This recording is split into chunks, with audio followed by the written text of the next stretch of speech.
கோவில்பட்டி தோட்டம். இந்த தோட்டத்தில் கிட்டத்தட்ட வேலை எல்லாத்தையுமே முடிச்சாச்சு. முதல்ல இந்த தோட்டத்துக்குள்ளே வரும்போது இந்த தோட்டத்தை பகுதி பகுதியாக பிரித்தோம்.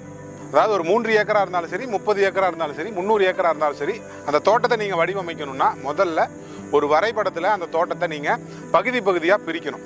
பகுதி பகுதியாக பிரிக்கிறதுக்கு என்ன பண்ணணும்? கோடு போட முடியுமா? பேப்பரில் வேணால் கோடு போடலாம். ஆனால் நிலம்னு வந்துருச்சுன்னா நீங்கள் ரோடு தான் போடணும். அந்த ரோட்டை தான் நீங்கள் இப்போ பார்த்துட்டு இருக்கிறீங்க. நம்ம ஆட்கள் அந்த ரோட்டில் தான் நடந்து வேலை செஞ்சுட்டு இருக்காங்க. நம்ம ஒரு பாதுகாப்பு உணர்வோடு இருக்கணும் அப்படின்னா ஒரு பாதுகாப்பு வலைப்பின்னல் தேவைப்படுது. அதற்கு முதல் வடிவமைப்பு தான் இந்த வேலி அமைப்பு. இந்த வேலியை தான் நம்ம முதல்ல இந்த கோவில்பட்டி தோட்டத்தில் அமைச்சோம்.